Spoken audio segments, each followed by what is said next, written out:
Welcome to Minimalish, a podcast about minimalism, sort of.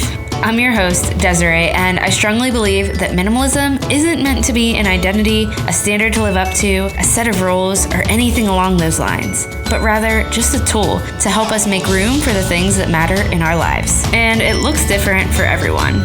Each week, you'll find me here having conversations about living with less realistically and the things that matter, like motherhood and family, intentional living, mindset, loving our people, and everything in between. More than anything, it's my goal to remind you, and often myself too, that you're worthy of creating a life filled up with what matters to you, and that you're already enough just as you are. I'm so glad you're here, friend. Here's today's episode. Hi friend, welcome back to Minimalish. I am so excited this week to be approaching a topic that we really haven't touched on this show yet, and that is the topic of friendship. I'm interviewing Amanda Anderson, who is the author of All My Friends Have Issues. It's a book about, you guessed it, friendship, and it was one that I didn't realize that I needed to read. You know, when you stumble upon a book and you're like, that sounds fun, let me read that. And then you realize it is speaking to things in your life that you didn't even realize were there. That was this book for me. This episode is really empowering when it comes to building friendship and building community in our lives, which I think is something that we all crave and that is nourishing to our souls, to be honest. So if you love this episode, will you share it with a friend or share it on social media and tag me? Let me know that you enjoyed it. And when you do that, I just always am so grateful for you. Thank you so much for partnering with me in helping new women stumble upon the show. Okay, so I wanted to get a little real with you as we dig into this topic of friendship. It's always kind of been a part of my identity to be the nice friend, the friend who listens, the friend who's always there. And now I'm by no means a perfect friend, absolutely not. There are times when I'm selfish, there are times when I forget to text back, there are busy seasons, especially as I've become a mom, but generally, this is just something I care about and I try to do. But it's also an area of life where I've struggled hard because I've been personally scarred in friendships, and this stems back to a long time ago. But I realized as I was reading this book that it's really a part of my story and a part of my struggle. Now, I have a few really great friends that have been in my life for a really long time, and I'm super grateful for them. And I've also made really great friendships along the way and have found myself in some beautiful communities of really caring and loving people. But I'll admit that since being in this season of early motherhood and since we moved back to near our hometown, I personally realized I've been avoiding the idea of friends in the same season, or like mom friends, I guess you could say, because it feels hard to navigate this whole building deep relationships thing while toting around a toddler, and probably I've been avoiding it a little bit because I've got some friend baggage, if we're being honest.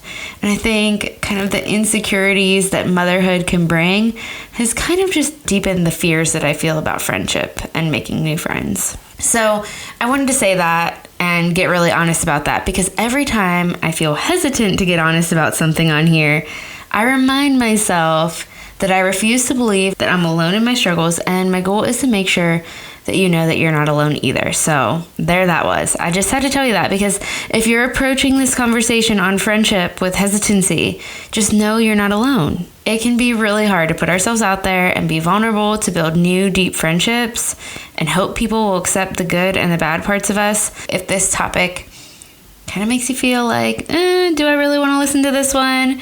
Do I really care about this? You should. You really should. And I know not everyone struggles in that way. I know that you might already have really deep friendships, and this conversation is going to speak to you as well. Okay, so let's talk about Amanda, my guest today. She's a speaker and an author. She lives in Southern California with her husband and her daughters. She often speaks in women's ministries, conferences, mothers groups, and 12-step recovery programs throughout the country. Her messages focus on discovering freedom through authentic relationships, releasing perfectionism, and seeking self-awareness. She personally overcame a decade-long struggle with anxiety and depression, and she worked a 12-step program for relationships herself. And so now she blends psychological research, personal experience, and biblical truth to create topics that are challenging, often hilarious, and culturally relevant. In our conversation, Amanda gives so many helpful and practical ways for us to simplify making friends as adults and as moms, and also diving deeper in truly building authentic friendships. We also talk about boundaries and dealing with toxic friendships. We even touch on the difference between introverts and extroverts in friendships. And Amanda leaves us at the very end of the interview with a pretty heavy question to think on about race and friendships. So we're covering a lot of bases here, but I think we go wide and deep on the topic all at once. And I'm just so excited for you to get to hear from her and for you to get to hear this conversation on friendship. So without further ado, let's dive in. Hi, Amanda. Thank you so much for coming on the show. I'm so excited to chat with you today about the topic of friendship. Thank you for having me. Yeah. So before we get started, I would love to hear a little bit about who you are and what you do. So tell our listeners about that. Just let us know a little bit about your story. Okay. Well, first of all, I'm a mother of 2 daughters. I have a 12 and a 15-year-old, and I've been married to my high school sweetheart for 20 years. We just celebrated this summer. I was a journalist straight out of college. I worked for a local lifestyle magazine.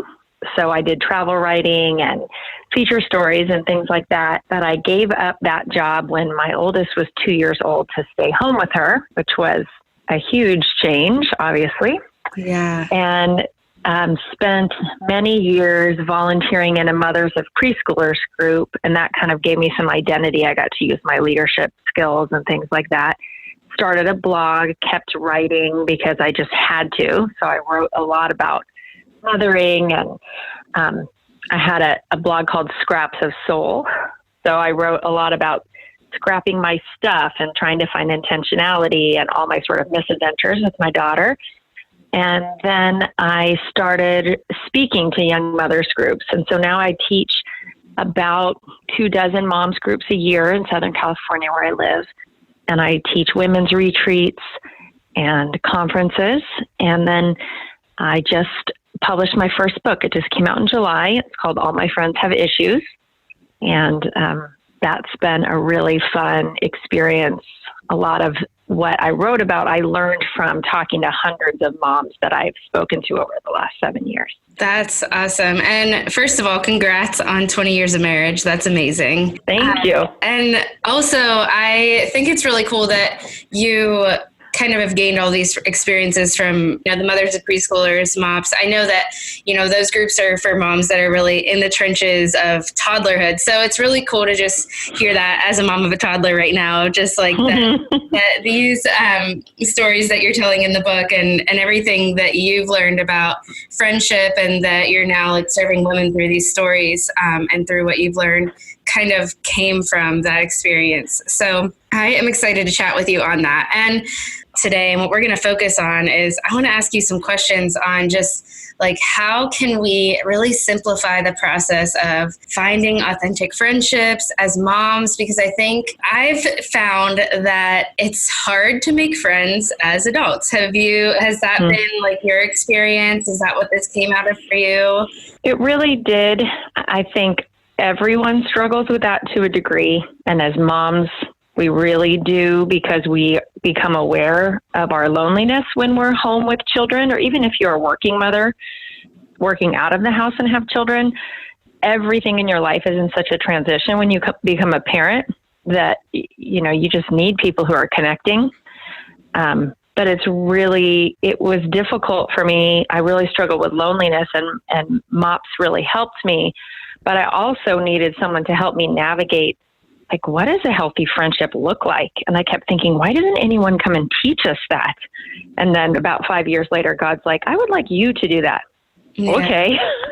So, and some of those things I learned through failure, like either making friends with people who really weren't available emotionally, or being, my own kind of breakups with friendships, things that didn't go well. I learned as much from that as from having some really great decade-long friendship. Yeah. I want to take a minute to thank one of today's sponsors, Prep Dish. Prep Dish is a meal planning service that sends you an email with a meal plan, grocery list, and prep ahead instructions every single week so that all of your meals are planned out and completely ready for the week. You can even choose from gluten-free, paleo, and keto options. It makes eating healthy so much easier, and the meals are also delicious, and they're even toddler approved in my house. There's no guesswork when it comes to actual mealtime each day, which for a mom is basically a lifesaver. Not only does it make meal planning easier, you literally no longer even have to think about it. This is such a time saver for the busy mom, and with holidays coming up, it's nice to have one less thing to think about. I've personally been loving using Prep Dish for months now because it's taken meal planning off my plate and given me more time for the things I enjoy doing, which meal planning just honestly isn't one of them. The best part, Allison, the founder, is offering listeners of Minimalish a 2-week free trial, so you've got nothing to lose. That's 2 weeks of meals planned out for you, grocery list, and prep included for free. So head to prepdish.com/minimalish to try it out. That's prepdish.com/minimalish to try it out. All right, let's get back to the show. Well, I want to ask you, why is this important? So, because I feel like I have good friends that I've had for a really long time, but I honestly have struggled to find friends that are in the same season as me and mom friends. Mm-hmm. And a lot of times, because I've struggled with this, I have told myself, like, it's okay. Maybe I don't need that. Like, maybe that's not for me. It's okay. So I would love to hear from you. And even through reading the book, I've already kind of overcome that mindset, but I'd love to hear your thoughts. Why do you think it's important? Well, first of all, because we have needs like human beings do, and it includes that we need time with adults. Being a mother saps a lot from you, so we need adults to give back to us. And that's I think the answer that everybody knows. But what I try to focus on in the book and what I've discovered for myself is that friendship is one of the primary tools to spiritual and emotional growth in my life. And if I don't have other adults to do life with, then I'm not going to grow. And so my friendships have helped me heal a lot of emotional things. They've helped me have perspective about myself. They've made me a better mother.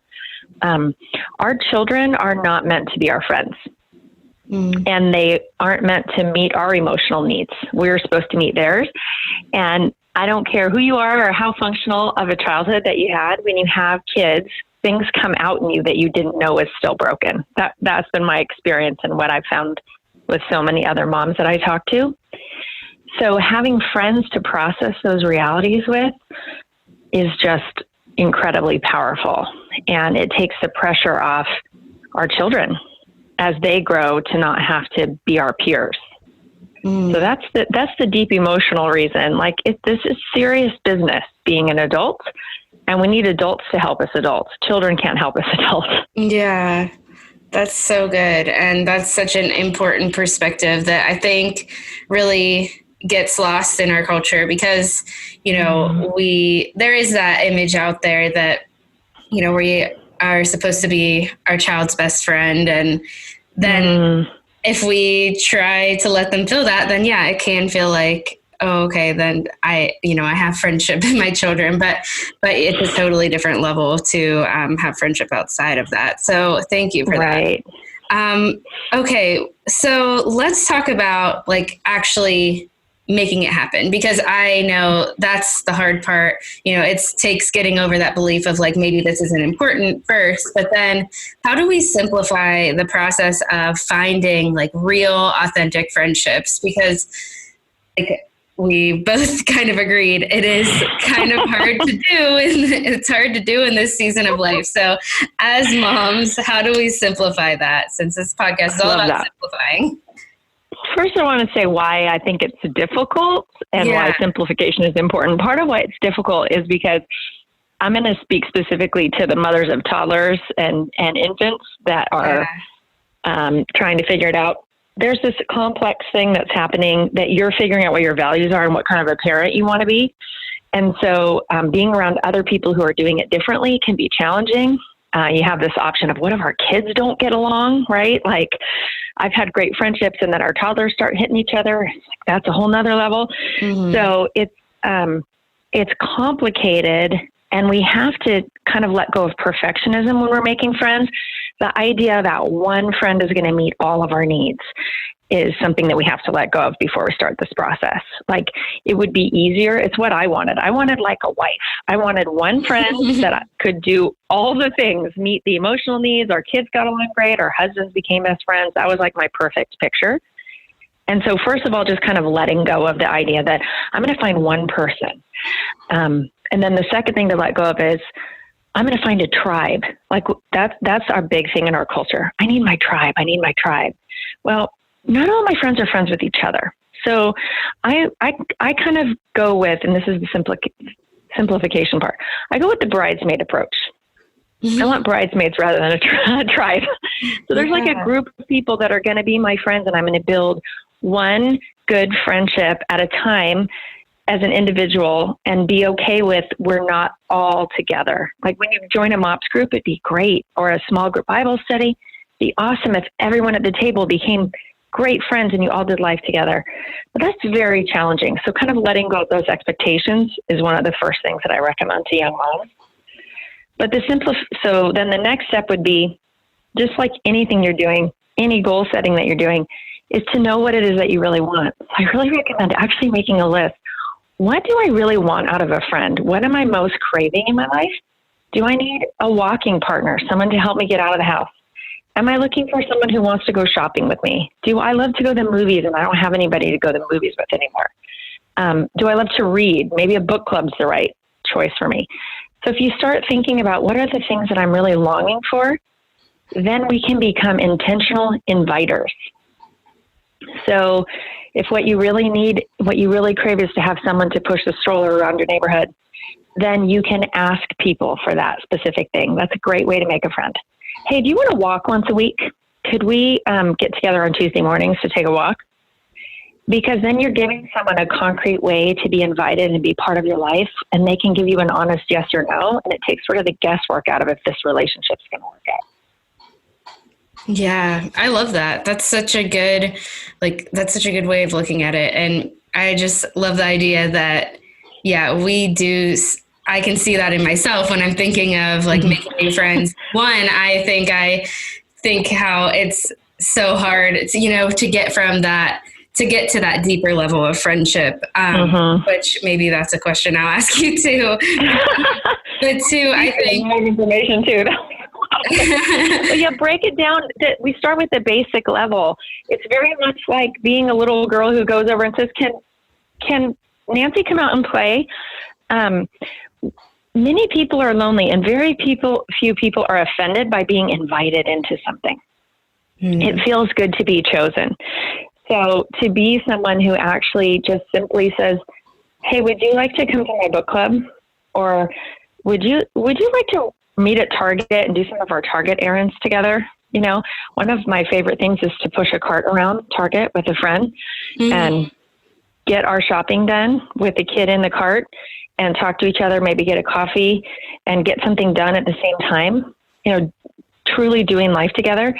And I talk about in the book, you learn a lot from people by shopping together, exercising together, learning a skill together. It just reveals character in a way that just talking on the phone doesn't, or connecting on social media doesn't. So invite someone to run errands with you.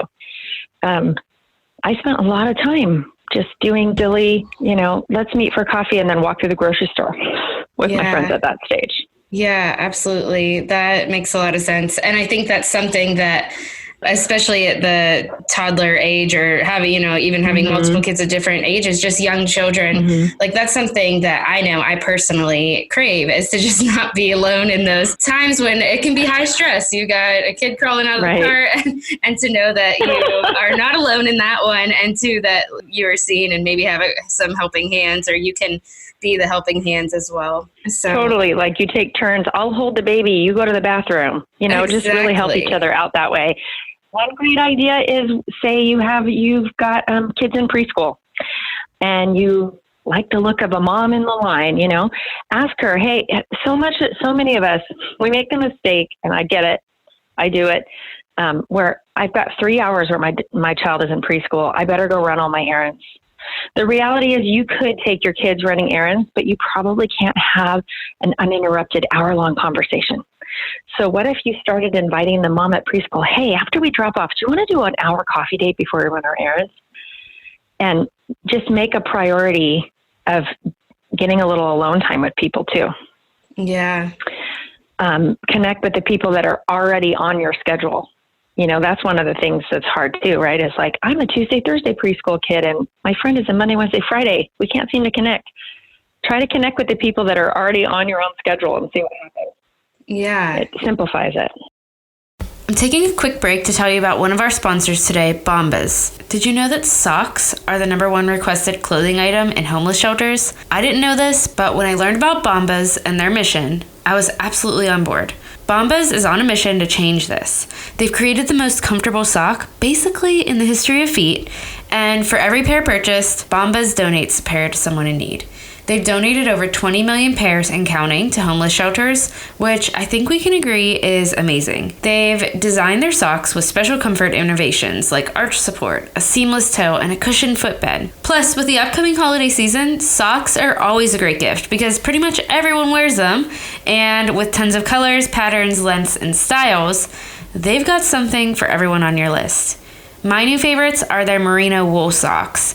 They're designed to be breathable, dry, and never itchy with just the right amount of thickness. I seriously have been wearing mine every day as the weather has turned a bit colder, and they are the most comfortable sock I've ever put on my feet, and I love the neutral color options that they have to match with everything that I'm wearing because yes, I'm that person that cares that my socks match even when I'm just lounging at home, and their design is really cute. They do have more printed pairs, and then they have neutral pairs or solid color pairs, and I just love that variety. Plus, the way they fit is absolutely perfect. Save 20% on your first purchase when you shop at bombas.com/minimalish. That's bombas.com/minimalish to save 20%. bombas.com/minimalish. All right, now back to my conversation with Amanda. Okay, so what happens at the other end of the spectrum? Because, we talked about like how do we find these authentic friendships and, why is that hard? But what happens when we are maybe experiencing unhealthy friendships? Because I know that there are women listening who need this conversation and who need maybe a way to build boundaries, when they're experiencing a friendship that's not healthy anymore. So one of the things that I teach on the book Boundaries by Cloud and Townsend, which was written 25 years ago. And I teach young moms this. And here's the best metaphor for boundaries. It's caller ID. So it's really hard to speak to what do we do with unhealthy friendships because there's so many ways to define that. But I was thinking about this. And I give one example. So caller ID, you can look at your phone and you can decide when you're going to answer it. That's a basic boundary. You can decide if you're going to answer the phone and if you're going to text someone back, right? We can tell people's health by how they react to us being unavailable. If you have friends that can't stand you being unavailable, it's a sign of an unhealthy friendship. No needs to be an acceptable thing in a friendship, and being unavailable off the grid for a day or two should be okay. I was a friend who didn't accept no very well earlier in my mothering. If you weren't available to me, I'd kind of panic. Like, don't you like me? Don't you like me? But one way I want to address one specific thing. Say a friend that is dangerous to your life and your mental health is a friend that is really negative. So we all need to call and vent sometimes, right? We need people to just listen when we're going through something. But we've all had the friend that wants to call and complain, which is different than venting, and has the same problems over and over again, and they never improve. And you find yourself listening for a long time and hanging up and just feeling really drained by the conversation. Can you relate to that? Yeah, for sure. It can be a family member too, but it can also be a friend. And so the first thing about some ways to look at boundaries in a situation like that would first be to use your caller ID as a boundary, answer less often or respond less quickly sometimes to be able to guard your heart so that you don't have to have negative conversations when you're not in the place to do it. The second thing is to try subject changing when you get stuck with people who are in a negative pattern, to be able to just set a boundary and say, you know what, let's talk about something else. Tell me something good that happened this week. Change the subject. But in the long run, what we need to do is actually have healthy confrontations and say, I'm always happy to hear you and care about you, but I also want us to be able to have some positive conversations. So do you want some feedback? Can we problem solve some of these issues? And if they're not open to problem solving, then you need to cut off those conversations. Like, I need to get off the phone. Just literally get away from negativity. Say, I can't be there. Because healthy relationships, and you talk a lot about this in the book, the friendships that are worth keeping close to us are people who are open to feedback and accountability. So if I have a problem that I'm stuck on for a long time, my girlfriends are supposed to call me out on it and say, you know what, you're really stuck on this. Can I offer some suggestions? Do you think you need to call your therapist? Is there something we can do about this? Because it's becoming something that we're not moving past. And I need that feedback in my life. That's one of the things that adult friendships can do that our children can't do for us. Yeah. Yeah, that's really good. And I think too, I mean, it's like that simple concept that maybe our parents used to tell us, that like you become the people that you surround yourself with. And we don't want, that negativity to be something that we become. And I know that I can easily fall into a very negative mindset if I surround myself with people that have the same, that same pattern of thinking. So that's and really I can also be in a negative mindset if I don't have someone to check me. Oh yeah. Yeah. Where, sometimes we go through a season where we're processing something really deep, and then we need someone to go, you know what? Let's focus on some gratitude. My best friend and I are actually in a stage right now. I said, I need to give you a gratitude list every day. Can I call you with my gratitude list? She's like, yeah, let's do that. Because I can get stuck. I work from home. And so I can be really isolated and get stuck in my own head. So I need to reach out to people and say something positive. Mm-hmm. But that's the number one thing that I hear when I go to MOPS groups is, my friend is always in trouble. I have a friend who's always having a major problem. And sometimes it's recognizing that everyone has problems, but sometimes a friend is the common denominator in our own drama. And some people gravitate toward drama and chaos, and they don't like to change behaviors that will make that better. And one of my mentors says that what they want to do is call and hand you their fiery bag of poop, and they want you to hold it and carry it, but they don't want to solve it. And so it's actually really loving to set a limit on that and say, you know what, I don't want to hold this anymore. Let's see if you want to talk to a professional counselor. Yeah. And a really healthy person will react to that. She might feel defensive initially, but she will recognize, oh gosh, I've really become in a negative space. I do need to move out of this. And as young mamas, you do not have the bandwidth to carry too much of other people's negative energy. It will bring you down. That's so good. That's so true. Kids whine a lot. They have to. Developmentally, it's appropriate. Yeah. Can only take so much of that. Right. Exactly. So good. So we've talked about a lot of things that you talk about in your book, and I'd love to know, talk to me a little bit about your book and about what topics you approach in that book for the mom who's kind of like maybe inspired by this conversation and wants some next steps. So I think one of their first steps could be buy your book. That's a great first step. So tell me about your book, I guess. But I would love that. But then if you also want to give like a couple of takeaways, that's like next steps to finding, friends to do life with, that would be great. Well, I start with something really simple, just an intentional step. And it's just like making friendships, or if you're struggling with loneliness or just disconnection, make a plan, just like you would if you're going to be working out. You want to get healthy. You're going to say Monday, Wednesday, Friday, I go to the gym. So simple next step is to be intentional and make a plan. Write down for yourself once a day, I'm going to send a text or an email. I'm old, so I still do email sometimes. I'm going to send a text or an email to someone that I want to build a relationship with. Just send something once a day to someone that says, hey, I'm thinking of you, or how did your doctor's appointment go, or how's Johnny's broken arm, or whatever. So once a day, send a text message to somebody. Don't sit in isolation. Twice a week, make a phone call. Make the time to actually have a 20-minute phone call with someone that you care about. really just call, offer to listen, and then share something going on in your life. I know this sounds really basic, but the whole week can go by without connecting. And don't do it from your car. Do it from your house. Do it where you can really focus. Not only is it safer, you won't hit parked cars and get off on the wrong exit on the freeway, but you'll be more focused with people when you're not just talking, while you're driving. I live in California, so I'm on the road all the time. Yeah. And I am working on not talking on the phone while I drive. And then once a week, make a play date. An intentional thing is to once a week ask someone to do something with you. Take a walk, grab a coffee, meet at the park, even just for an hour. Just once a week, reach out to someone and invite them. And hopefully that will turn into a rhythm where someone invites you back. So that's my first practical tip. Do those resonate for you? Yeah, for sure. And I am personally an introvert. So like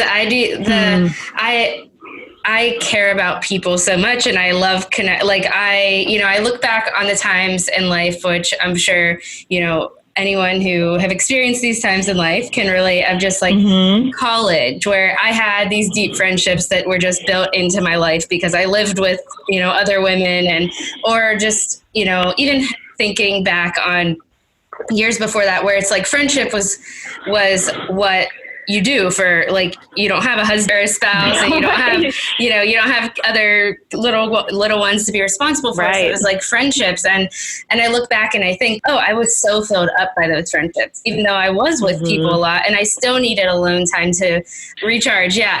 But it's like, I just wanted to speak to that for like any introverts listening, because I know being an introvert and being a mom, a lot of your energy is already taken. But I also know that, I might be tired after after being with a good friend, but at the same time, those one-on-one real adult conversations they fill me up, even though it's tiring, So I just, totally. That can be really challenging to think like, oh my goodness, I think thinking about it is harder than actually doing it. Like doing it, doing it is so fulfilling. Thinking about it is hard. So that challenges me, that idea of actually making a play date, for sure. Yeah, or actually just reaching out. I'm married to an introvert, and I'd have to be, because two of me would not fit in one house, and I'm raising an introvert. And I understand now that introverts love people as much as extroverts. They just need to recharge alone. You have just as much of a need for connection. It's just a different type of connection. And one thing I will say to the introverts out there is that the extroverts, we like you, but if you don't ever call us back, we think you don't like us. So we're uncomfortable with you not returning our calls, because if we don't return your call, we don't like you. So it's something for us, to help and understand. 3 of my best friends are introverted. I have probably 6, I would say, really close friends, and each one of those has me and one other person. So we all have different friendship needs. Most of our culture offers us connection, especially in church culture, offers us to connect in large groups of people, which is challenging for introverts. Come to a MOPS group where there's 50 people in the room and you're going to talk with the table of 10. That's why it's really important to intentionally reach out to people one-on-one, so you can get your needs met in a way that you're feeling healthy about it. You're drawn to someone at your table, ask her out. Ask her to meet you for coffee, because you will probably enjoy spending time with her on your own more than that big group of people. And that's okay. People like to be singled out and invited to things. It is like working out. It's like you don't really want to go, but you feel better afterwards. Yep, exactly. That's so good. So you have to push yourself. Yeah. And then, just one thing. The book is structured in 3 parts. That I think are the 3 cores to friendship that can really be life-changing and emotionally sustaining. And they are authenticity, so really being known for who you really are, for letting people know who you are, what you like, what you don't like, and why. Getting to the bottom of those things. In the book, I really focus on self-awareness. To have good friendships, we have to know ourselves well, because you can't share yourself authentically if you're not aware of why you do the things that you do. So my book has kind of, I would say, like a psychological focus, in that if I don't know why things hurt my feelings, or I don't know why I feel triggered, for the example, I had to learn to recognize that my introverted friends aren't going to call me as often because it's an obstacle for them. It's not part of their personality. So understanding that and having the self-awareness to know that I could call people all day long, but not everybody else functions that way, has made my friendships healthier. It's allowed me to share myself more authentically because I understand my motivations. So the first part of the book is a lot about that. It's really getting to know ourselves and what we really need from friendships so that we can ask for what we need in friendships. And then the second parts are on encouragement and accountability. And encouragement, we all need it. It's just, having someone cheer you on to be the best version of yourself and also sit with you when you're sad. We all need people that will just be with us when we're struggling, not just come in as a cheerleader and try to make everything better. So that's a big focus, is creating friendships with people who will stay when you're having a hard time. Yeah. Yeah. And then finally, we talk about accountability, which I grew up in church, and that was kind of a very legalistic word. It was like the people who were going to call you out every time they saw you like sinning or not spending enough time in your quiet time or something. Yeah. But I see accountability as some of those things, but more often in my relationships. My friendships are the people that hold me accountable to being what I've said is my goal, what I'm looking to be. So like, for example, your thing is minimalism and letting things go. Well, that's probably because at some point in your life, you were overwhelmed by too much stuff and too much activity, right? Mm-hmm. So your friends would offer you the accountability of going, hey, sweetie, what'd you just buy all that stuff for? I thought you were working on minimalism. Right. Yeah. So they're not setting a goal for you. They're helping come alongside you in a goal that you've set for yourself. Mm-hmm. And to me, that's been a beautiful thing, to have people that know me enough to help point out when I'm derailing my own purposes. Yeah. I'm not sticking to what I said was important.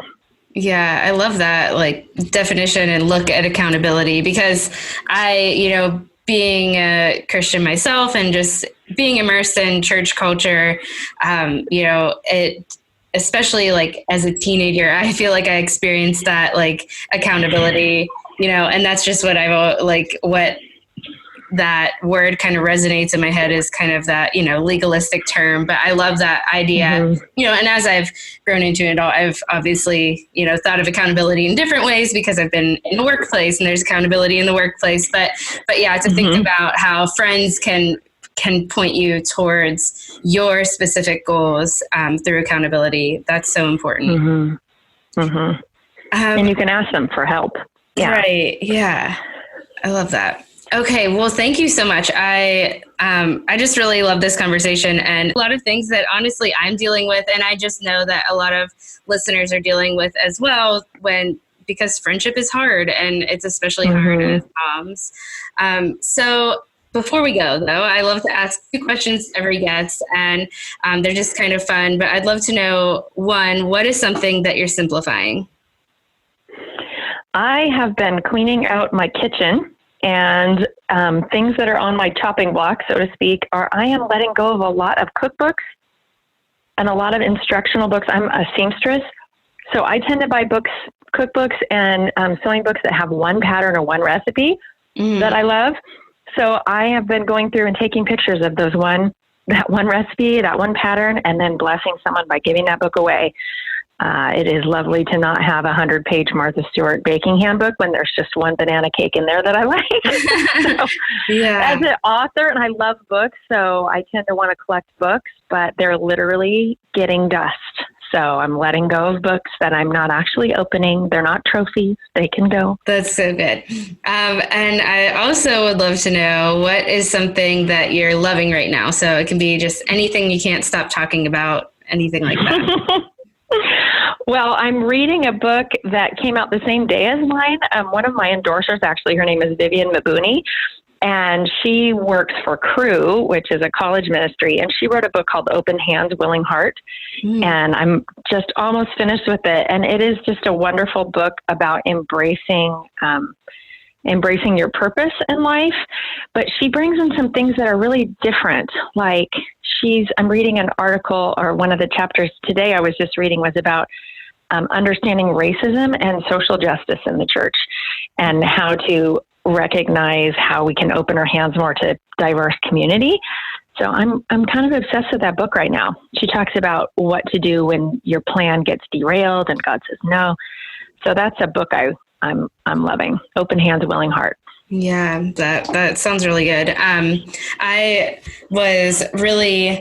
feel like I was really blessed in college to experience a really diverse Christian community that I feel it's so, I would love to see more of that. So that's being talked about in that book. I'll have to check it out. It was really interesting. I'm a Caucasian woman and Vivian is a Chinese American woman. And she said that 91% of Caucasians don't have a non-Caucasian friend.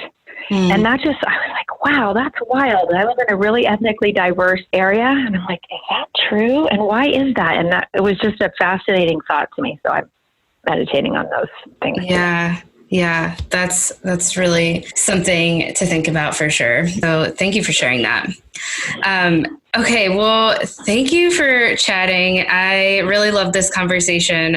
It's definitely one that's going to be sticking with me, and I love your tangible next steps, and I think that I'm going to try them out myself. So I'll have to That's great on that. So thank you so much. You're welcome. Go out and be the introverted version of yourself. Exactly.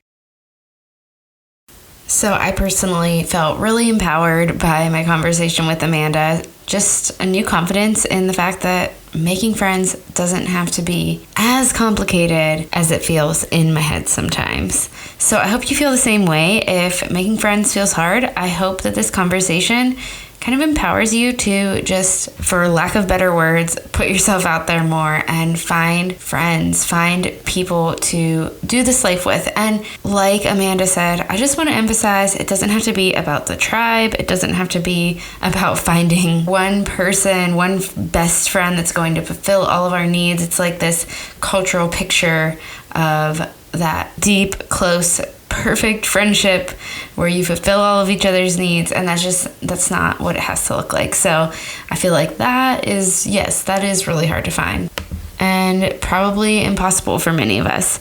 So it doesn't have to be about that. It's just about moving towards more authentic friendships and opening up our lives and our schedules to actually foster the ability for that to even happen. So I hope, again, that this encourages you to do that. That is all for today's episode. Thank you so much for being here with me today, and each week that you join me. I am beyond grateful for you, beyond grateful for this community that surrounds this podcast. And I hope you'll join me back here next week. I hope that you have a fantastic week, and I cannot wait to talk to you back here next week, friend.